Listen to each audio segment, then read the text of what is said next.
Number 1, Akbar Birbal and the hidden door. शाम का वक्त था। बादशाह अकबर अपने दीवान खाने में बैठकर राजकाज निपटा रहे थे। बीरबल भी पास ही खड़े थे। तभी महल का पुराना रक्षक दौड़ता हुआ आया और बोला, जहांपनाह, महल के नीचे तहखाने से अजीब सी आवाजें आ रही हैं। लगता है जैसे कोई खजाना खिसक रहा हो या कोई सुरंग बन रही हो। अकबर ने चौंककर बीरबल की तरफ देखा। बीरबल, तुमने सुना? मेरे महल के नीचे कुछ चल रहा है और हमें इसकी खबर नहीं। बीरबल ने गंभीरता से सिर हिलाया और कहा, जहांपनाह, बिना देरी के हमें तहखाने की जांच करनी चाहिए। अकबर, बीरबल और कुछ भरोसेमंद सैनिकों के साथ रात को ही मशालों के सहारे तहखाने की ओर बढ़े। वहां पहुंचते ही ठंडी हवा का झोंका महसूस हुआ। दीवारों पर पुरानी नक्काशी थी, लेकिन एक दीवार में हल्का सा दरारनुमा निशान नजर आया। बीरबल ने दीवार पर हाथ मारा। आवाज खोखली थी। यहाँ कुछ छुपा है, बीरबल बोला। अकबर ने सैनिकों को आदेश दिया कि दीवार को तोड़े। जब दीवार टूटी, उसके पीछे एक गुप्त कमरा मिला। कमरे में पुरानी किताबें, नक्शे और एक बक्सा रखा था। बक्से पर लिखा था, इस राज को उजागर करने वाला खुद को मुश्किल में डालता है। अकबर ने बक्सा खोलने का आदेश दिया। बक्से में एक तांबे की प्लेट थी जिस पर कुछ अजीब भाषा में लिखा था और एक पुराना ताला जिसमें 3 आकृतियां बनी थीं, एक तलवार, एक कमल और एक पेड़। बीरबल ने वह तांबे की प्लेट लेकर जांच करनी शुरू की। यह कोई रहस्य है, जहांपना। हो सकता है यह किसी और तहखाने या छुपे हुए खजाने की तरफ इशारा करता हो। अकबर ने मुस्कुराकर कहा, तो बीरबल, अब तुम्हारा दिमाग चाहिए। इस रहस्य से पर्दा उठाओ। बीरबल ने अगले कुछ दिन उस प्लेट की लिपि पढ़ने में बिताए। अंत में उन्होंने कहा, जहांपनाह, ये किसी पुराने गुप्त समाज की भाषा है। इसमें लिखा है कि जिस दिन महल के 3 स्तंभों पर एक साथ सूरज की किरणें पड़ेंगी, वही दिन होगा जब राज खुलेगा। अकबर चौंके। 3 स्तंभ? हमारे महल में तो कई हैं। बीरबल बोला, लेकिन 3 खास स्तंभों की बात हो रही है, जिन पर तलवार, कमल और पेड़ की आकृतियां बनी हैं। तीनों चिन्ह खोजे गए और बीरबल ने उस जगह को चिन्हित किया जहां इन पर सूरज की किरणें एक साथ पड़ती। यह दिन वर्ष में केवल एक बार आता है और वो दिन है 3 दिन बाद।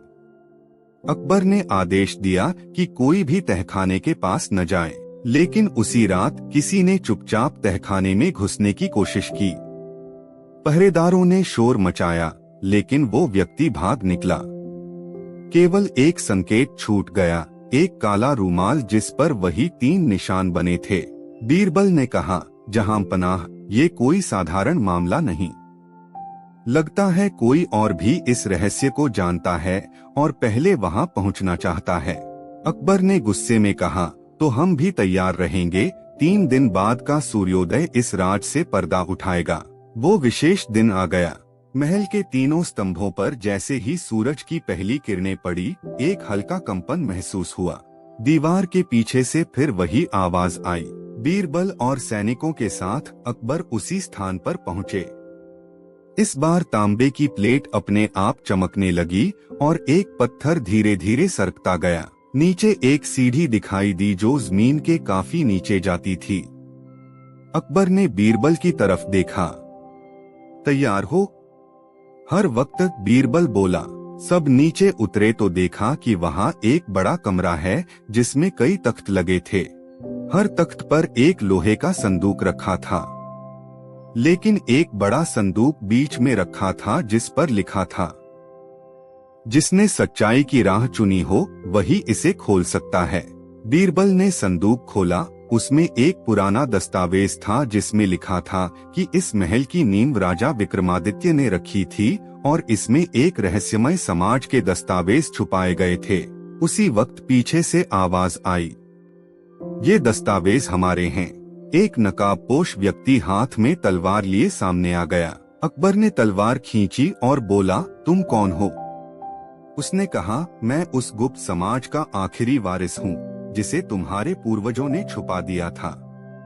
ये मेरा हक है। बीरबल ने कहा, हक छीनने से नहीं, सच दिखाने से मिलता है। उन्होंने दस्तावेज उस व्यक्ति को दिखाए जिसमें लिखा था कि इस रहस्य को उजागर करने वाला व्यक्ति अगर लालच करेगा तो उसे श्राप मिलेगा। नकाबपोश रुक गया, फिर कुछ सोचकर घुटनों के बल बैठ गया। मैंने अपने पूर्वजों की सेवा नहीं की, सिर्फ खजाने की चाह की। मुझे माफ करें। अकबर ने उसकी आंखों में पश्चाताप देखा और कहा, तुम अगर वाकई पश्चाताप कर रहे हो तो इन दस्तावेजों की हिफाजत में हमारी मदद करो। इसके बाद वह व्यक्ति महल के गुप्त अभिलेखागार का रक्षक बना। बीरबल ने अकबर से कहा, जहांपनाह, असली खजाना दौलत नहीं, इतिहास और सच्चाई है। Number 2, Akbar Birbal, the missing seat. सुबह का समय था। दरबार सज चुका था, लेकिन आज अकबर का मूड कुछ अलग ही था। उनका सोने का सिंहासन, जो हमेशा दरबार के बीचों बीच रखा रहता था, अपनी जगह से गायब था। सारे दरबारी हैरान रह गए। कड़ा पहरा होने के बावजूद ऐसा कैसे हुआ? अकबर का चेहरा गुस्से से लाल था। ये मेरे साम्राज्य का अपमान है। महल के बीच से मेरा सिंहासन चोरी हुआ और किसी को खबर तक नहीं। बीरबल को बुलाया गया। उन्होंने आसपास की जगह बारीकी से देखी। जमीन पर कुछ हल्के निशान थे, जैसे किसी भारी चीज को खींचा गया हो। बीरबल झुके, मिट्टी को सूंघा और मुस्कुराए। जहांपनाह, जिसने ये सिंहासन चुराया है वह महल का जानकार है, और यह काम एक रात में नहीं हुआ। अकबर ने पूछा, क्या तुम्हें कोई शक है? बीरबल बोला, शक नहीं, यकीन है। लेकिन सच सामने लाने के लिए एक खेल खेलना होगा। बीरबल ने घोषणा करवाई कि बादशाह अकबर अब से नए सिंहासन पर बैठेंगे। एक और बड़ा सिंहासन बनवाया गया, जो पहले से भी अधिक भव्य था। कुछ ही दिनों में खबर फैली कि अकबर अब पुराने सिंहासन को भूल चुके हैं। एक रात बीरबल ने खुद को एक साधारण सेवक के भेष में महल के बाहर भेजा। उसी दौरान उसने देखा कि एक बूढ़ा आदमी एक बंद संदूक में कुछ ले जा रहा था। बीरबल ने पीछा किया। संदूक को एक पुराने खंडहर में ले जाया गया, जहां पहले राजाओं की वस्तुएं छिपाई जाती थीं। बीरबल ने अगली सुबह अकबर से कहा, जहांपनाह, मैं चोर को रंगे हाथ पकड़ना चाहता हूं, लेकिन इसके लिए एक आखिरी जाल बिछाना होगा। अकबर ने इजाजत दी। बीरबल ने दरबार में घोषणा की कि नया सिंहासन अपने साथ अशुभ संकेत ला रहा है। दरबारियों की तबीयत बिगड़ रही है, अकबर को सपने आ रहे हैं और बारिश भी नहीं हो रही। अब हम पुराने सिंहासन को वापस लाने का आयोजन करेंगे। जो भी इसे लौटाएगा उसे माफ कर दिया जाएगा। 3 दिन बाद एक गुप्त संदेश आया। पुराना सिंहासन एक पवित्र जगह पर रखा गया है, वापस ले लीजिए। बीरबल ने उसी खंडहर का रुख किया और वहां वो सिंहासन मिला। पर क्या यही असली चोर है, या फिर खेल अब शुरू हुआ है? सिंहासन महल में वापस आ गया था। अकबर थोड़े संतुष्ट दिखे, लेकिन बीरबल अब भी चुप थे। उन्होंने कहा, जहांपनाह, असली खेल अभी बाकी है। चोर ने जानबूझकर सिंहासन वापस रखा है, कुछ छुपाने के लिए। बीरबल ने महल के एक पुराने रक्षक को चुपचाप बुलाया और उससे पूछा, पिछले 1 महीने में किसी अनजान आदमी को महल में आते देखा? रक्षक बोला, एक बार एक आदमी सोने के कंगन बेचने आया था, पर उसकी आंखें किसी दरबारी जैसी थीं। बीरबल को शक हुआ। उन्होंने दरबार के सभी पुरानी दरबारियों के हाव भाव पर नजर रखनी शुरू की। तभी एक दिन खजांची के कमरे में आग लगने की खबर आई, लेकिन जब वहां पहुंचा गया तो कोई नुकसान नहीं हुआ था, सिर्फ एक दस्तावेज गायब था, राजसी अधिकारों की सूची। बीरबल ने सभी दरबारियों से उस दस्तावेज का उल्लेख किया और एक दरबारी, राजा हरिदेव, थोड़े असहज हो गए। बीरबल ने उसी रात अकबर को बताया, हरिदेव ही असली मास्टरमाइंड है।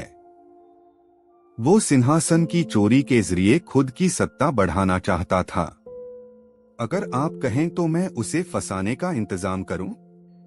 अकबर ने सहमति दी।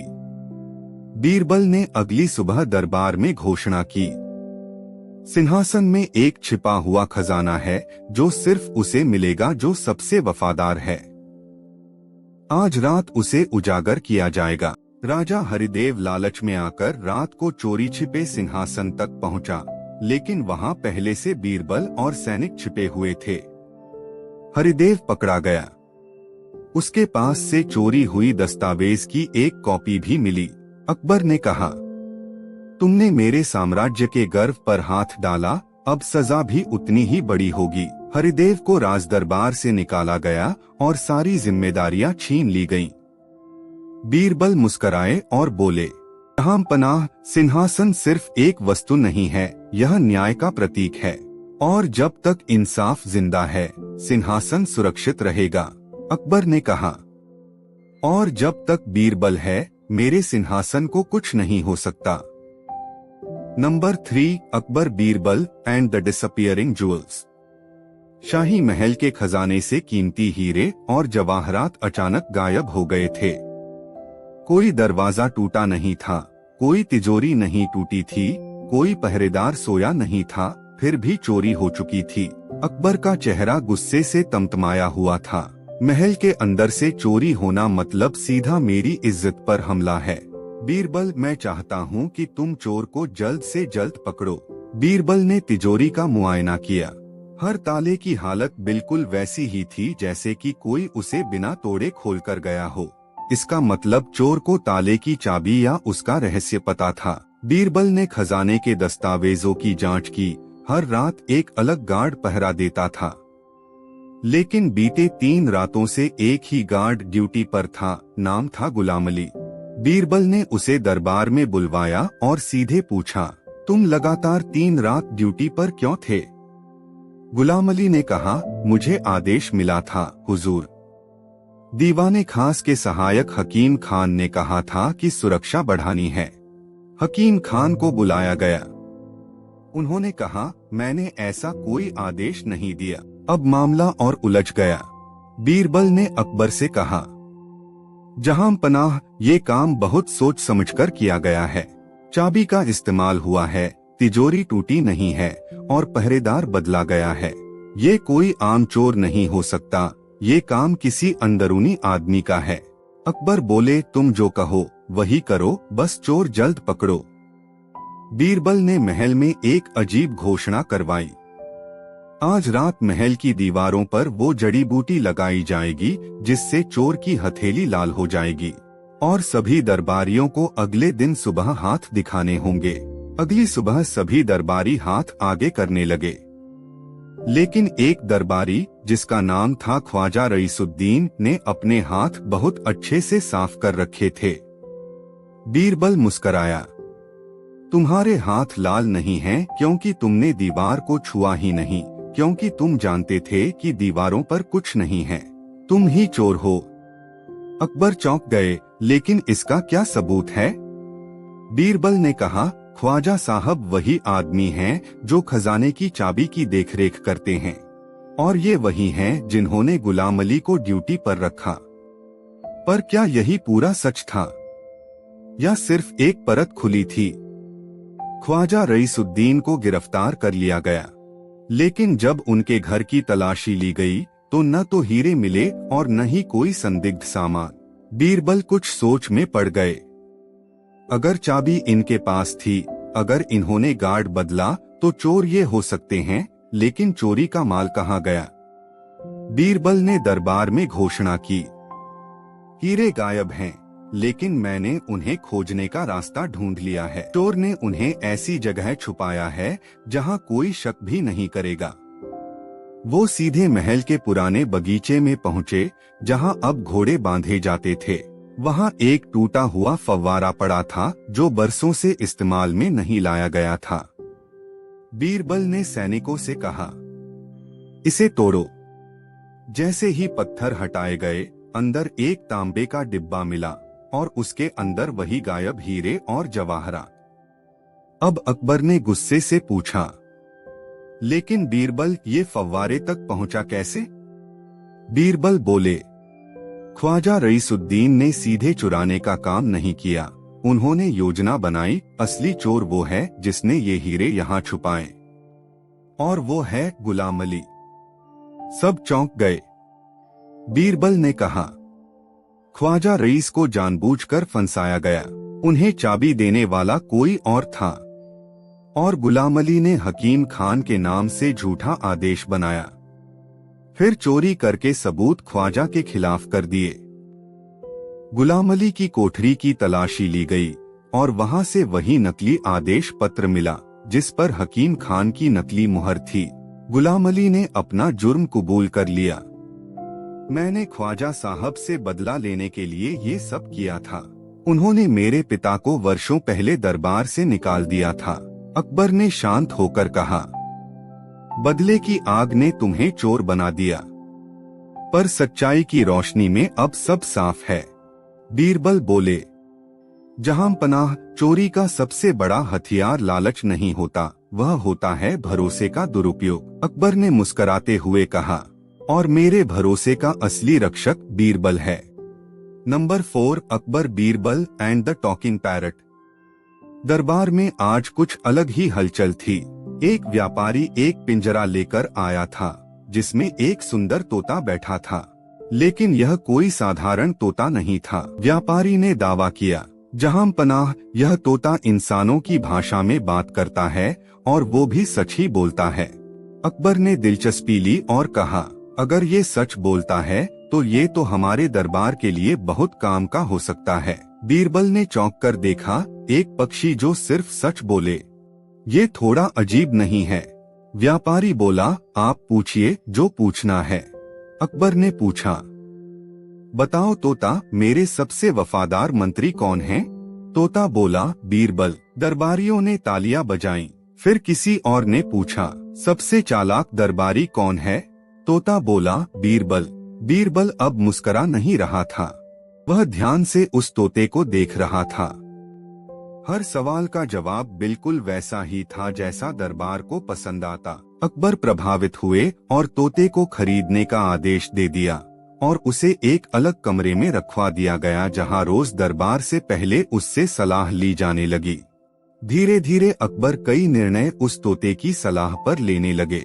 बीरबल ने एक दिन कहा, जहां पनाह, ये तोता दरबारियों से ज्यादा असर डालने लगा है, लेकिन क्या आपने कभी इसकी सलाह पर सवाल किया? अकबर ने हंसते हुए कहा, बीरबल, ये तोता दिल से बोलता है, तुम्हारी तरह तर्क नहीं करता।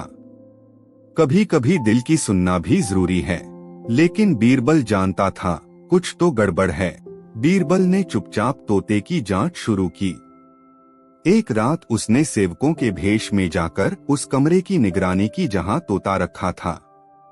उसने देखा कि वही व्यापारी रात को छिपकर कमरे में आया और पिंजरे के नीचे एक छोटी सी डिवाइस को छेड़ने लगा। बीरबल को समझ आ गया, यह कोई साधारण तोता नहीं बल्कि एक सिखाया हुआ तोता था जिसे आवाजों के जरिए जवाब देना सिखाया गया था। अगले दिन बीरबल ने अकबर से कहा, जहां पनाह, मुझे यकीन है कि यह तोता नहीं कोई और बोलता है। मुझे एक मौका दें इसे साबित करने का। अकबर ने इजाजत दी। बीरबल ने सबके सामने तोते से पूछा, बताओ, जो चोरी महल की लाइब्रेरी से हुई उसका जिम्मेदार कौन है? तोते ने तुरंत जवाब दिया, बीरबल। दरबार में सन्नाटा छा गया। अकबर ने गुस्से में कहा, बकवास, बीरबल चोरी कर सकता है, ये तोता तो झूठ बोल रहा है। बीरबल ने मुस्कुराकर कहा, जहां पनाह, अब आप मानते हैं कि ये तोता झूठ भी बोल सकता है। बीरबल ने आदेश दिया और पिंजरे को खोलकर उसके नीचे छिपे यंत्र को निकाला। वो एक आवाज पहचानने वाला उपकरण था जो किसी खास शब्द पर पहले से तय जवाब देता था। व्यापारी ने इसे पहले से सेट कर रखा था। व्यापारी को पकड़ लिया गया। उसने कबूल किया, मैं दरबार में प्रभाव जमाने और राज के फैसलों को बदलवाने आया था। बीरबल ही रास्ते की रुकावट था, इसलिए मैंने उसे फंसाने की कोशिश की। अकबर ने कहा, तुमने मुझे बेवकूफ बनाने की कोशिश की और ये मेरी सबसे बड़ी भूल थी कि मैंने एक पक्षी की बातों पर भरोसा किया। बीरबल ने मुस्कुराकर कहा, जहां पनाह, पक्षी पिंजरे में अच्छा लगता है, दरबार नहीं चलाता। अकबर बोले, और दरबार तब ही चलता है जब बीरबल उसमें होता है। Number 5, Akbar, Birbal and the empty treasure chest. एक सुबह शाही खजाने के अधिकारी हड़बड़ाते हुए दरबार में पहुंचे। जहां पना, नई तिजोरी जो कल ही भरी गई थी, आज सुबह पूरी खाली मिली। अकबर चौंक उठे। क्या? दरबार के बीचों बीच इतनी कड़ी सुरक्षा के बीच से पूरी तिजोरी गायब? बीरबल ने तुरंत खजाने का मुआयना किया। तिजोरी टूटी नहीं थी, ताले वैसे ही लगे थे, पहरेदारों को कुछ पता नहीं था और दरवाजों पर कोई निशान नहीं था। बीरबल बोले, यह कोई आम चोरी नहीं है जहांपना।